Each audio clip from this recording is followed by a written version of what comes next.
the Health Secretary, Matt Hancock, broken any rules, or has there been a conflict of interest in the appointment of his closest advisor? Well, allegations in The Sun today say that Matt Hancock has been having a relationship with a senior aide who he first met when they were at Oxford University. Let's turn to the former Conservative politician and Cabinet Minister Anne Widdecombe, who joins us now. Anne Widdecombe, a very warm welcome to you. And I'm sorry we have to be speaking about a story which always creates, when stories like this emerge, collateral damage, to use that dreadful phrase. In this sense, the family, the spouses, the children. Nonetheless, there are many journalists, and I imagine some politicians too, who will make the point that where public money in particular is concerned, this is a subject that has to be ventilated. Well, I'm not at all sure that it's got anything like the impact that these sorts of queries used to have. For a start, you've got a Prime Minister whose private life is not exactly a model of morality and restraint. So he is going to be in no position to demand a resignation. So, of course, you're then looking for other aspects with which to run. And the obvious one is that this is an aid. And therefore is public money involved. Frankly, I think that's stretching it. When we had all the scandals about cabinet ministers and their secretaries in the past, think of Cecil Parkinson, for example, nobody ever raised the issue of public money. It was the issue of morality. But these days, I'm afraid, I don't expect to find that in Downing Street. But you raised the point about Cecil Parkinson and the feeling then. I mean, Mercy doesn't know Cecil. I imagine you do follow politics closely. Cecil Parkinson. I mean, he was widely tipped to be a successor to Margaret Thatcher and become the Prime Minister. But his career was absolutely blighted by allegations and revelations about his private life. Yes, that is true. But as I say, that happened because in those days there was a focus on morality and a focus on family life and loyalty and duty to families, which, we're going back now several decades, and that emphasis isn't there anymore. And as I say, since the arrival of Boris in Downing Street, it would be farcical to try and suggest that government ministers have got to be models of morality. But isn't that quite a shame? Because speaking to people of my generation, particularly those who have decided to go into politics, one thing, I did politics at university, and one thing a lot of my peers have said is they've become really disillusioned almost because they go into politics and they realise that politicians are really not what they thought they were, and actually they do make all these mistakes and they do become involved in all these scandals behind the doors, many of which people never really find out about. I mean, isn't that quite a tragic state of affairs? Well, I don't know what they expected politicians to be. If they think that politicians are always upright models of private morality, then I don't know where they've been throughout their studies of politics. They're not. Now, I don't applaud that at all. I mean, if anything, am a moralist. I view with concern the fact that Boris's extramarital affairs had no impact whatever on his public life. But then again, he was never a hypocrite. He never pretended to be anything that he wasn't. And I just think we've got to have a sense of proportion about this. What baffles me is that Matt Hancock is responsible for the government response to a national and indeed for that matter international emergency, that I presume he's also running his routine constituency work in the same way, that he's got all the other issues of health to deal with, and he's got a family. So my question is, how on earth did he ever find the time for an extramarital dalliance? And how, Anne Widdecombe, now? I mean, we don't know. There's nothing as private as a marriage, as the old saying goes. We have no idea, and nor is it our business, really, to try and eavesdrop on the conversations that may be flowing this morning around the Hancock breakfast table. But it's a reasonable assumption, is it not, as you suggest, that the Secretary of State for Health, dealing with the biggest public health emergency this country's seen in modern times, ought to be focusing on that rather than relationships? Well, I mean, obviously, whatever goes on in the marriage is his private business. And the way that this is now sorted out is his private business. And for him and his wife to sort that out not for the rest of us to sort that out. And I think that's always got to be made clear.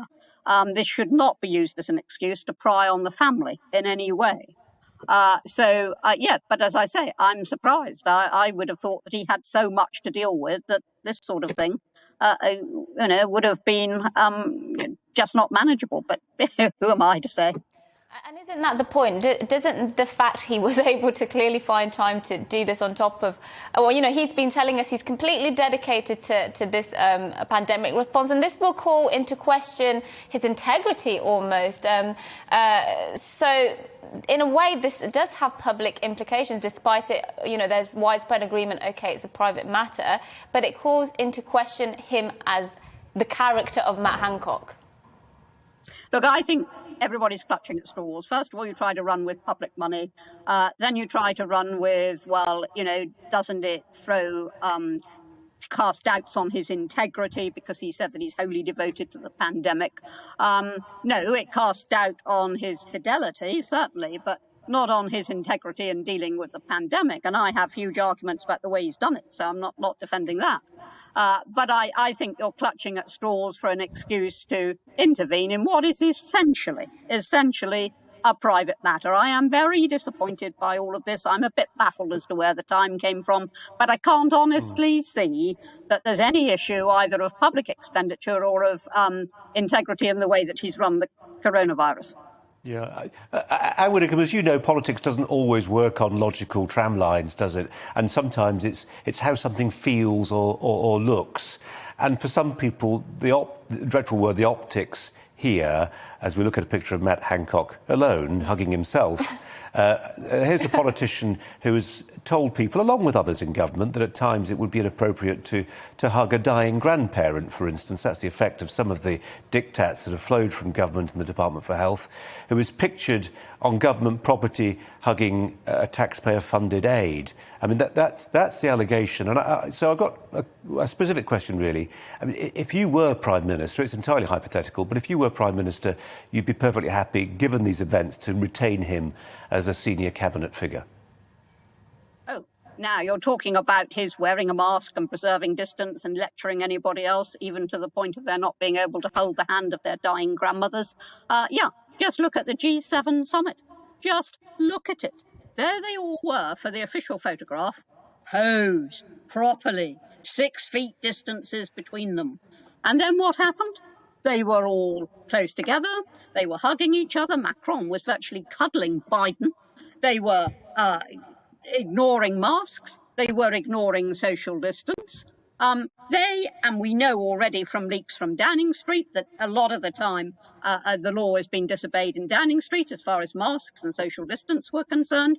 And so, I mean, there's been hypocrisy throughout. Don't pick on Matt Hancock. They're all hypocrites. Anybody at that G7 is a hypocrite. Widdecombe, just your reflections before we lose you. The 5th anniversary of the vote on leaving the European Union passed with relatively little fanfare, actually, earlier this week. As a committed proponent of one side of the cause, how are you feeling that things are going? Well, we said at the time that the Northern Ireland Protocol would cause trouble, and we were told, no, it's all right, because that's going to be dealt with in the trade deal, which, of course, was negotiated after we left.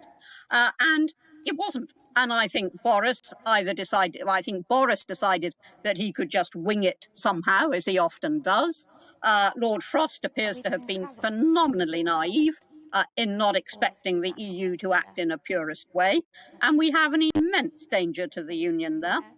And the EU seriously saying that one part of the UK can't sell sausages to another part of the UK. Well, that's completely unacceptable, and Boris is going to have to face it.